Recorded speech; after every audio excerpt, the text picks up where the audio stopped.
시드기야 왕이 예레미야에게 두 신하를 보냈습니다. 청을 하는 것이죠. 이 시드기야는 남유다의 마지막 왕이에요.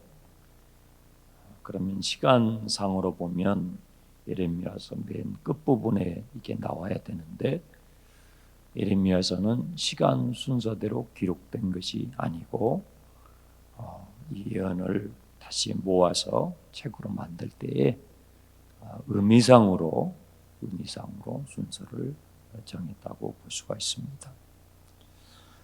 왜 신하를 보냈는가 하면 우리는 어저께 20장에서 예레미야가 두들겨 맞고 착고에 차이고 그리고 감옥에 들어가고 감금을 당하는 그 어려움을 당하는 내용들을 봤어요. 사람들이 비방을 하고 하나님의 이름으로 다시는 예언하지 않도록 협박을 하고 그랬습니다. 그렇게 되었던 사람들이 왕이 예레미야에게 신하를 보내서 청을 하는 이유는 2절에 바벨론의 느부갓네살 왕이 우리를 치니 청컨대 너는 우리를 위하여 여호와께 간구하라. 여호와께서 혹시 그의 모든 기적으로 우리를 도와 행하시면 그가 우리를 떠나리라. 우리는 성전이 있으니까, 우리는 예루살렘이니까 바벨론은 절대로 쳐들어올 수가 없다. 우리는 망하지 않는다. 거짓 예언들을 막 했잖아요. 그런데 한결같이 그것은 헛되고 거짓된 것이고 하나님께서 이제 예루살렘을 바벨론을 들어가지고 치실 것이다. 예언을 했던 사람이 예레미야인데 사람들이 믿지 않았던 이 예레미야의 예언대로 바벨론이 쳐들어온 거예요. 주전 586년에 포위를 당하고 함락을 당하게 되는 그 직전에 지금 이 마지막 왕이 시드기야인 거예요. 그러니까 얼마나 당황하겠어요. 거짓 예언자들의 그 말을 귀가 솔깃하니까 절대로 그런 일이 없다고 하니까 그렇게 믿었는데 그 예레미야의 정말 믿고 싶지 않았던 예언대로 바벨론이 쳐들어와서 지금 나라가 망하기 직전까지 된 것입니다. 그래서 참연불구하고 신하를 보내서 도움을 청하는데 도움을 청하는 그 부분이 좀 우리의 마음에 걸립니다. 청하건대 너는 우리를 위하여 여호와께 간구하라. 여호와께서 혹시 그의 모든 기적으로 우리를 도와주시리라. 우리는 기적을 원해요. 우리는 또 기적이 필요해요. 기적이 필요한 가정에서도 또 직장에서도 또 국가적으로도 지금 상당히 어렵잖아요. 우리 개개인의 어떤 문제에 있어서 기적이 필요해요. 기적을 구하는 것이죠. 그런데 혹시 그의 모든 기적으로 우리를 도와 행하시면 그가 우리를 떠나리라. 이 예루살렘이 시드기야 그 이전에도 망할 뻔했던 경우들이 여러 번 있었는데 히스기야 왕 때에 바벨론 이전에 가장 강했던 나라가 아시리아잖아요. 그 아시리아 사네립 왕이 군대를 이끌고 쳐들어왔었거든요. 근데 그때 히스기야가 어떻게 했습니까? 성전에 올라가가지고 폐옷을 입고 하나님께 기도합니다. 그리고 그때 하나님의 종이 이사야였는데 이사야 선지자에게 신하를 보내가지고 나와 같이 중보하자고 나라를 위해서 중보 기도해달라고 부탁을 하고 왕은 폐옷을 입고 성전에 가서 하나님께 엎드려서 기도했죠. 하나님께서 그 기도를 받으시고 그날 밤에 아수리의 큰 대군의 15만 18만 5천 명을 그날 밤에 치시고 왕이 도망을 갑니다. 예루살렘이 함락되기 직전에 하나님께서 그 밤에 간섭하셔가지고 그 앗소리의 대군이 하나님의 천사들에 의해서 죽게 되고, 그 사네립 왕은 아수르로 도망갔다가 그의 신전에서 우상을 숭배하는 그 신전에서 숭배할 때에 자기의 아들들에게 암살을 당해요. 하나님의 기적이 일어난 거죠. 그 히드기야는 그것을 기대하는 거예요. 그때도 하나님이 일하셨으니까 지금도 그와 같이 해 주실 수 있지 않느냐 하고 지금 에레미야에게 부탁하는 거예요. 그런데 이 차이가 있어요. 히스기야는 자신이 솔선수범해서 하나님 앞에 가서 엎드렸는데 히드기야는 엎드리지 않아요. 자기는 기도하지 않으면서 지금 기도를 부탁하고 있는 것입니다. 여러분, 기도는 내가 해야 돼요. 목사도 기도해야 되고 목자도 여러분 위해서 기도하고 하겠지만, 내가 기도할 수 있을 때 내가 기도해야죠. 자신이 왕인데 자기는 기도 안 하고 예레미야에게 지금 청을 하는 거예요. 혹시 그렇게 해줄 수 있지 않겠느냐. 그러니까 확신도 없어요. 평소에 이 기도가 훈련이 되어 있지 않고 기도가 쌓여 있지 않으니까 그냥 기도를 부탁하는 거죠. 되면 되고 아니면 아니고, 이런 태도는 주님이 기뻐하시지 않죠. 3절 4절 보시면요, 예레미야가 그들에게 대답하기를 너희는 시드기야 왕에게 이와 같이 말하라. 이스라엘의 하나님 여호와께서 이와 같이 말씀하시되 보라, 너희가 성 밖에서 바벨론의 왕과 또 너희를 예우사한 갈대아인과 싸우는 데 쓰는 너희 손의 무기를 내가 뒤로 돌리리라. 너희의 무기를 내가 뒤로 돌리리라. 아니, 무기를 들었으면 적을 향해서 활을 쏘고 적을 향해서 창을 들고 해야 되는데 그 무기를 뒤로 돌리면 어떻게 돼요? 우리 편이 다치잖아요. 근데 누가 그렇게 해요? 하나님이 그렇게 하시겠다는 거예요. 하나님이 지금 도움을 청하러 온 시드기야 왕의 신하들에게 내가 너희들을 돕지 않겠다는 거예요. 너희가 들고 있는 칼과 창을 내가 돌려가지고 너희들끼리 찌르고 하게 내가 그렇게 할 것이다. 나는 이번에 너희를 돕지 않겠다 하고 하나님이 말씀하시는 거예요. 5절에 진노와 분노와 대노로 세 가지 표현이 나오죠. 같은 것인데 진노와 분노와 대노로 내가 너희를 치리라. 하나님께서 아주 작정을 하셨습니다. 그러니까 바벨론은 도구인 거예요. 하나님이 직접 이스라엘을 치시겠다는 것이죠. 바벨론으로 들어가지고. 치실 때에는 7절에 여호와의 말씀이니라 그 후에 내가 유다의 왕 시드기야와 그의 신하들과 백성과 및 이 성읍에서 전염병과 칼과 기근에서 남은 자를 바벨론의 느부갓네살 왕의 손과 그들의 원수의 손과 그들의 생명을 찾는 자들의 손에 넘기리니 그가 칼날로 그들을 치되 치근히 여기지 아니하시고 긍휼히 여기지 아니하시고 불쌍히도 여기지 않으시라. 우리는 하나님이 나를 좀 치근히 여겨주시고 불쌍히 여겨주시고 긍휼히 여겨주셨으면 좋겠잖아요. 그런데 이번에는 너네들 치근히 여기지 않겠다. 불쌍히 여기지도 않겠다. 긍휼히 여기지도 않겠다. 내가 너희를 직접 다뤄야 되겠다. 하나님께서 말씀하시는 거예요. 그러면서 두 가지 길을 말씀하셔요. 8절 내가 너희 앞에 생명의 길과 사망의 길을 두었노라. 생명의 길은 무엇이고 사망의 길은 무엇입니까? 이 성읍에 사는 자는 칼과 기근과 전염병에 죽으려니와 너희를 예우스한 갈대아인에게 항복을 하면 살 것이다. 생명의 길과 죽음의 길을 말씀해 주시는데, 죽음의 길은 바벨론의 군대에 저항해서 싸우면 다 죽는 거고, 사는 길은 항복하는 거라.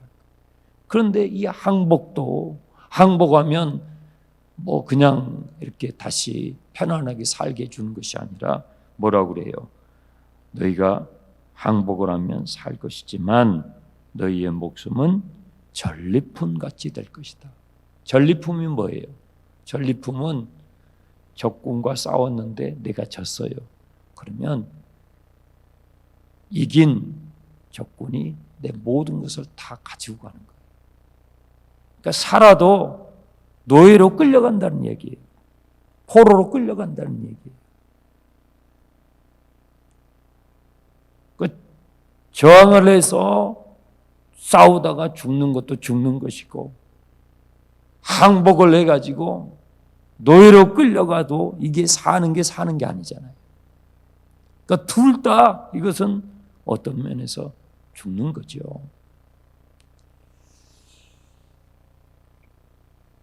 무엇을 말합니까? 우리는 기적을 바라는데 하나님은 하나님의 뜻을 받아들이라는 거예요. 우리는 하나님의 뜻을 받아들이라는 거예요. 시드기야는 이 에레미야의 권면을 듣고 고민하다가 결국은 뭐예요? 자기의 계획대로, 자기의 뜻대로 합니다. 바벨론과 저항하다가 나라가 완전히 망하게 되죠. 신앙생활은 뭐예요? 신앙생활은 하나님의 뜻을 받아들이는 거예요. 하나님의 뜻을 받아들이는 연습. 내 인생을 향한 하나님의 계획. 지금 생명의 길이든지 죽음의 길이든지 이스라엘 백성들의 입장에서는 하나도 좋은 게 아니에요. 둘 다 안 좋은 거예요. 둘 다 원하지 않는 거예요. 생명의 길도 이게 여기서 지금 말씀하는 이 상황에서 말씀하는 것은 포로로 끌려가는 거니까요. 전리품죠. 그런데 이거 받아들이라는 거예요. 우리가 기도를 할 때, 또 우리가 신앙생활을 할 때 이렇게 싹 쳐놓는 경계선이 있어요. 눈에 보이지 않지만 기도를 할 때 하나님하고 딜을 우리가 하잖아요. 싹 경계선을 쳐놔요. 그리고 그 경계선 테두리 안에서 하나님 해주세요. 우리 보통 그렇게 기도하거든요. 그런데 보통 우리가 그렇게 기도를 하는데 보통 하나님이 어떻게 나오셔요? 보통 그 경계선을 넘어가세요. 하나님, 이렇게 정도 해주시면 좋겠습니다. 요 문제는, 이 사안은 지금 제가 긴급한데 그것을 이런 이 경계선 안에서, 이 테두리 안에서 하나님 처리해 주시면, 해결해 주시면 너무 감사하겠습니다 하고 우리는 우리가 경계선을 그어놓고 하나님께 기도하는데요. 대개 보면은 저도 주님이 그 경계선을 넘어가죠. 뭐예요? 나를 흔들어 놔요. 시드기야는 그 다른 이스라엘 사람들도 마찬가지예요. 그 경계선을 하나님이 안 넘어오실 거라고 생각하는 거예요. 예루살렘은 절대 망하는 일이 없고 이 성전이 불탈 일은 없고 다윗의 후손이 지키고 있는 이 예루살렘이 무너질 일이 없다라고 그게 심리적 경계선이에요. 그런데 하나님은 어떻게 해요? 그 경계선을 넘어가 버려요. 박살을 내버려요, 그냥. 그러면 우리는 어찌할 줄을 몰라요. 어떻게 해야 할 줄 모르는 거예요. 하나님이 우리의 믿음을 자라게 하실 때, 하나님이 우리의 신앙을 키우고 성숙시킬 때, 하나님과 우리의 관계를 더 가깝게 돈독하게 하시기 위해서 대개 보면 우리가 그어놓은 경계선을 넘어가 버리죠. 당황스러워요. 그거 어떻게 해야 되지? 욥을 보세요. 예레미야서를 보세요. 넘어가 버리시는 거예요. 예루살렘을 쳐버리는 거예요. 다 불태워 버리는 거예요. 신앙이 뭔가 하는 질문을 던지죠. 하나님을 섬기는 것이 뭔가? 하나님을 섬기는 것은 내가 그어놓은 그 테두리 안에서 하나님이 해주시고, 그러면 내가 그만큼 하나님께 예배도 드리고 11조도 드리고 감사도 드리고, 그것이 신앙생활인가? 아니라 이 말이에요. 신앙생활은 내 뜻에 안 맞아도 하나님의 뜻을 받아들이는 거예요. 쉽지 않죠. 그런데 하나님은 거기까지 우리를 이끄셔요. 그게 뭐예요? 십자가예요.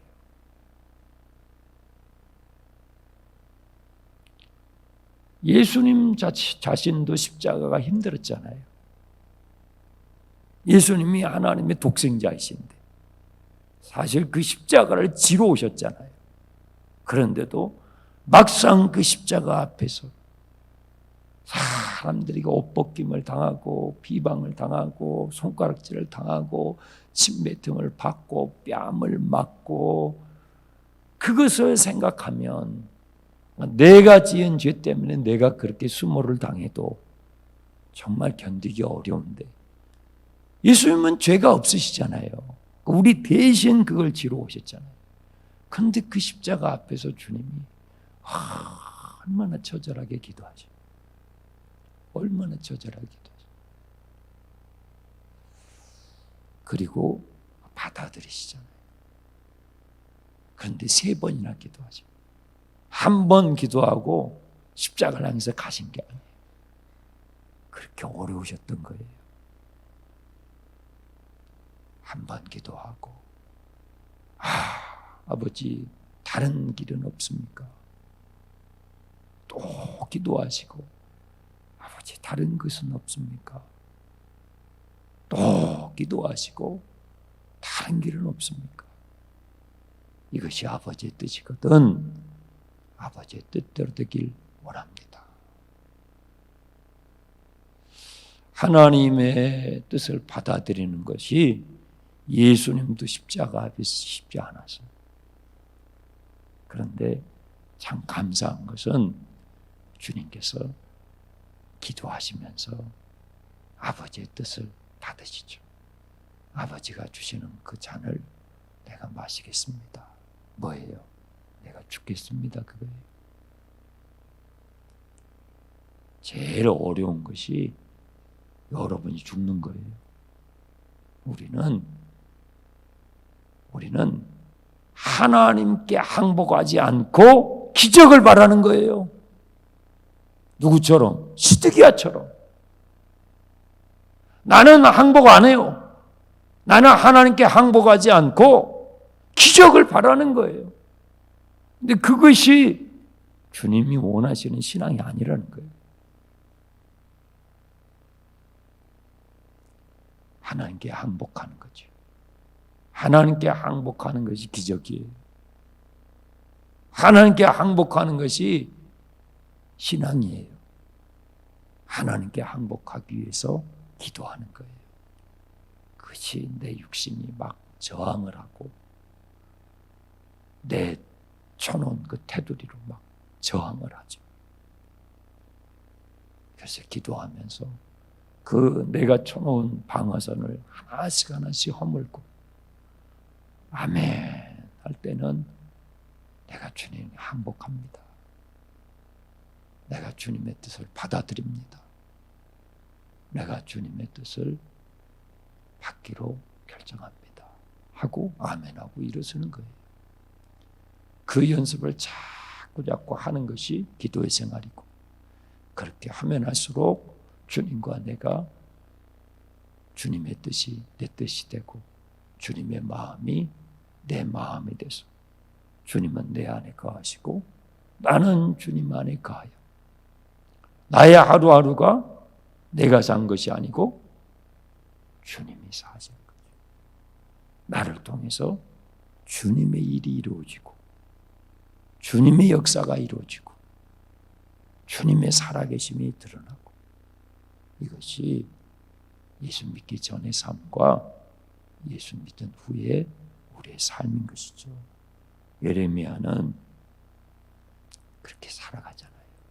그렇죠? 우리가 예레미야서를 보면서 우리 다 기적이 필요해요. 여러분도 저도 다 필요해요.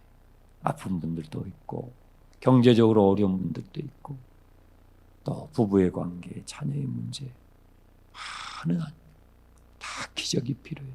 근데 주님이 기적을 구하는 시드기야에게, 야, 너는 항복하지 않고 기적만 바라느냐?